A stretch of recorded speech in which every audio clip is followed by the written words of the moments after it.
অনেক দর্শকই আছেন যারা ফাহমেদুলকে নিয়ে কিছু কথা শুনতে চাচ্ছেন। আমাদের অনফিল্ডের বিভিন্ন পোস্টের কমেন্টে কিংবা ইনবক্সে অনেকে ফাহমেদুলকে নিয়ে জিজ্ঞেস করছেন। দেখেন, ফুটবলের বিশ্লেষণ না করলেও বা ফুটবলটা টেকনিক্যালি অতটা ভালো না বুঝলেও যেহেতু যমুনা টেলিভিশনে খেলার সংবাদ পড়া হয়, আপডেটগুলো তো আমাদের সবসময় জানা থাকে বা আপডেটের সঙ্গে আমাদেরকে আসলে মানিয়ে চলতে হয়, বা টেলিভিশনে যেহেতু অনুষ্ঠানও করতে হয়, সেই জায়গা থেকে আসলে একটা বিষয় তো উল্লেখযোগ্য, সেটা হচ্ছে হ্যাভিয়ার ক্যাব্রেরা, বাংলাদেশ ফুটবল টিমের কোচ, তিনিই তো ফাহমেদুলকে আসলে পছন্দ করে নিয়ে এসেছিলেন। এবং কদিন আগে আমি আসলে একটা নিউজে পড়ছিলাম সেখানে যে ফাহমেদুলের ডান পায়ের জোরালো শটের ব্যাপারে তিনি খুব প্রশংসাও করেছিলেন, এবং প্র্যাকটিস ম্যাচ যেটা হয়েছিল সেখানে তিনি হ্যাট্রিকও করেছেন ফাহমেদুল। সো এই জায়গাটায় এখন ফাহমেদুলকে সৌদি আরব থেকে বাংলাদেশে না নিয়ে আসাটা, এটা এক ধরনের বিরূপ প্রতিক্রিয়া দর্শকদের মধ্যে বিরাজ করছে, এবং দর্শকদের সেই বিরূপ প্রতিক্রিয়া বিরাজ করাটা আসলে খুবই স্বাভাবিক। কারণটা হচ্ছে ইতালির চতুর্থ ডিভিশন ফুটবল খেলা একজন ফুটবলার, যিনি যার প্লেয়িং স্ট্যান্ডার্ডটা অনেক হাই, এবং সেটা হ্যাভিয়ার ক্যাব্রেরা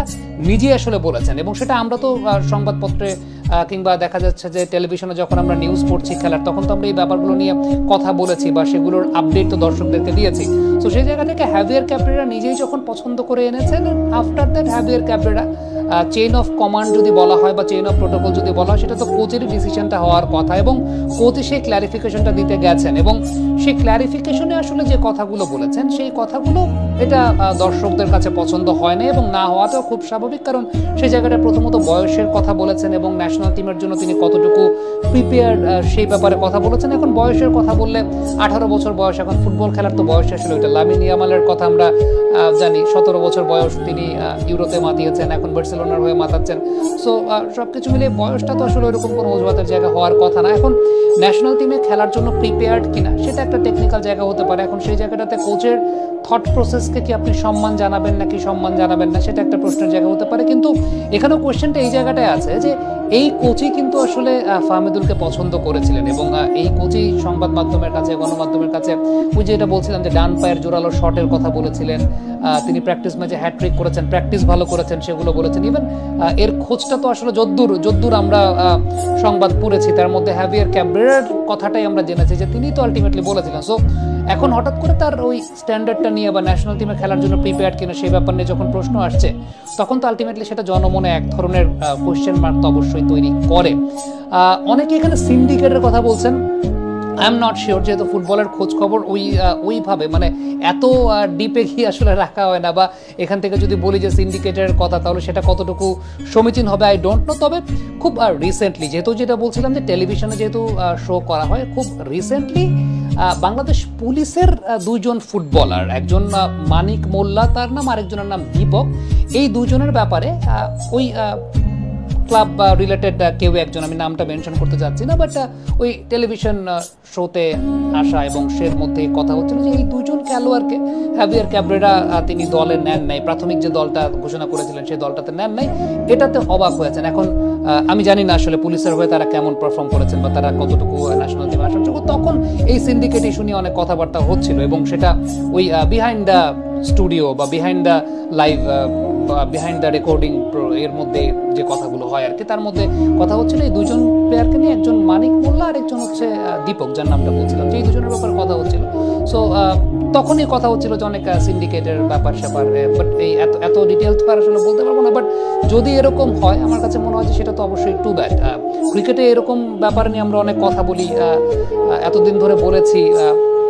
এখন যদি ফুটবলেও এই সমস্ত ব্যাপার চলে আসে, সেটা অবশ্যই দেশের ফুটবলে যেহেতু এক ধরনের একটা বড় সুবাতাস বইছে, হামজা চৌধুরী এসেছেন, এবং সেখানে যদি বিষয়টা এরকম ঘটে যে ওই যে সিন্ডিকেটের কথা বলা হচ্ছে, তার জন্য যদি এই ধরনের ঘটনা ঘটে, তাহলে তো ডেফিনেটলি এই বিষয়গুলো নোটিস করাটা খুব গুরুত্বপূর্ণ। আমি যতদূর তাবিদ ভাইকে চিনি, তাবিদ আওয়াল সাহেব বা বাংলাদেশ ফুটবল ফেডারেশনের প্রেসিডেন্ট, আমি যতদূর তাবিদ সাহেবকে চিনি, তিনি যথেষ্ট ভিশনারি একজন মানুষ, এবং তার এই ব্যাপারটাতে নোটিস করাটাও তো আমার কাছে মনে হয় যে তিনি ডেফিনেটলি এটা নোটিস করবেন বা তার করা উচিত বলে আমার কাছে মনে হয়। এবং যতটুকু তাকে আমি চিনি, তার সঙ্গে আমার খুব কম সময়ের কথা হয়েছে, বিপিএল এর উদ্বোধনী অনুষ্ঠানে তিনি উপস্থিত ছিলেন, তখন খুব কম সময়ের কথা হয়েছে, বাট তার ব্যাপারে যেমনটা শুনেছি অন্যান্য সংবাদ মাধ্যমের বন্ধুদের কাছ থেকে কিংবা সহকর্মীদের কাছ থেকে, তিনি খুব ভিশনারি একজন মানুষ, এবং খুব আধুনিক মনা, খুব ভিশনারি একজন মানুষ। তো তিনি এই ব্যাপারগুলো অবশ্যই নোটিস করবেন বলে আমার কাছে মনে হয়, বা সেই প্রত্যাশা তো অন্তত রাখতে পারি তার কাছে, যে ওই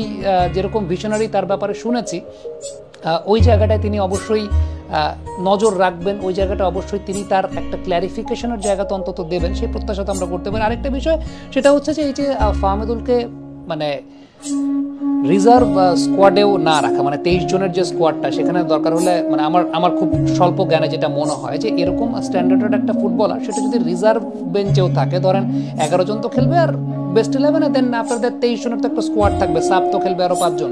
তো এই সময়টাতে যদি মানে রিজার্ভ বেঞ্চেও থাকে এরকম একজন ফুটবলার, সেটাও একটা সাইকোলজিক্যাল ফ্যাক্টর হিসেবে কাজ করে কিনা অপোনেন্টের জন্য, সেটাও একটা বড় বিষয় ছিল। যে ঠিক আছে আপনি হয়তো বা তাকে নিয়ে পরিকল্পনা করছেন না, কিন্তু তাকে রিজার্ভ বেঞ্চে রাখলে পরে সেটা একটা সাইকোলজিক্যাল ফ্যাক্টর হিসেবে কাজ করে কিনা। কেন আমি বলছি, ধরেন এক হামজা চৌধুরী এসেছেন দেখে সুনীল ছেত্রী রিটায়ারমেন্ট ভেঙে তিনি খেলতে এসেছেন, মানে বিষয়টা চিন্তা করেন, খুব আনইউজুয়াল, খুব মজার একটা ব্যাপার।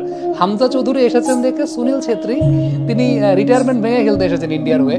সো এরকম আরেকজন ফুটবলার যদি থাকতো, সেটা ডেফিনেটলি হয়তোবা হামজা চৌধুরীর স্ট্যান্ডার্ডের ফুটবলার না, বাট সেটা একটা মানে সাইকোলজিক্যাল একটা ফ্যাক্টর হিসেবে কাজ করে কিনা অপোনেন্টের জন্য।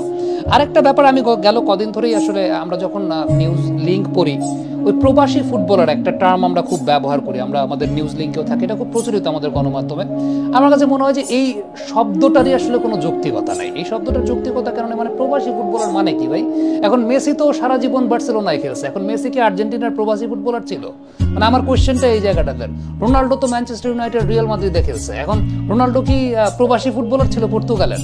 মানে কনসেপ্টটা আপনি একটু চিন্তা করেন। আমার কাছে মনে হয় যে এই কথাটা বলে ওই ফুটবলারটাকে আসলে অপমান করা হয়। এখন football it's a global game. এখন আপনার দেশের কোনো ফুটবলার বাইরের কোনো দেশের লিগে খেলতে পারে, দ্যাট ডাজ নট মিন যে সে প্রবাসী ফুটবলার বা সে তাকে আপনি এই নামে ডাকবেন। এখন যেটা বললাম যে মেসি বার্সেলোনায় খেলতো, এখন মেসি কি তাহলে প্রবাসী ফুটবলার আর্জেন্টিনার? বিষয়টা তো সেরকম না। বা এরকম যদি হয় যে যারা বাইরের লিগে খেলেন তারা বাংলাদেশ ন্যাশনাল টিমে খেললে বাংলাদেশের ফুটবল পাইপলাইন ধ্বংস হয়ে যাবে, তাহলে কি পাইপলাইনটা আপনি এতদিন বানাইছেন, সেটা একটা প্রশ্নের জায়গা তো অবশ্যই আছে। মানে আপনি এই আশঙ্কায় যদি ভুগেন যে বাইরের দেশের লিগে খেলা ফুটবলাররা খেললে আপনার দেশের ফুটবলের পাইপলাইন নষ্ট হয়ে যাবে, মানে এটা যদি ব্রাজিল চিন্তা করতো, নেইমারকে বার্সেলোনায় খেলতে না দিত, বা ধরেন রোনাল্ডো নাজারিওকে বার্সেলোনা রিয়াল মাদ্রিদে খেলতে না দিত, চিন্তা করতে আমার দেশের ফুটবল তো নষ্ট হয়ে যাবে, তাহলে তো বহু আগে ব্রাজিলের ফুটবল নষ্ট হয়ে যেত।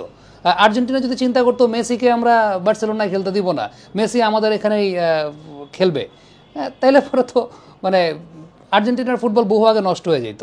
মানে ফ্যাক্টের জায়গা তো ওইটাই, মানে বিষয়টা কি এরকম হয় যে সব দেশে ওই দেশের লিগে খেলা প্লেয়াররা খেলে, মানে ইটস আ লেম থিং। আমার কাছে মনে হচ্ছে এটা আসলে ওই জ্ঞানের সীমাবদ্ধতার জায়গা থেকে হয়তো বা কেউ বলে থাকতে পারেন, বাট আমার কাছে মনে হয় এই সমস্ত বিতর্কে যাওয়ারও দরকার নাই। বাংলাদেশ ফুটবল ফেডারেশনের সভাপতি এই ব্যাপারগুলোর দিকে নজর দিবেন। আর এই যে এই প্রবাসী ফুটবলার এই টার্মটা ব্যবহার করাটা, এটা আমার কাছে মনে হয় যে এই জায়গা থেকেও সংবাদ মাধ্যমের একটু বেরিয়ে আসা উচিত, কারণ প্রবাসী ফুটবলার বলে আসলে কোনো টার্ম নাই, বা এই টার্মটা হওয়া উচিত না। তাইলে মেসি আর্জেন্টিনার প্রবাসী ফুটবলার থাকতেন, রোনাল্ডো পর্তুগালের প্রবাসী ফুটবলার থাকতেন, মানে বিষয়টা তো আসলে সেরকম না। তো এই টার্মটা থেকেও আমাদের বেরিয়ে আসাটা খুব জরুরি।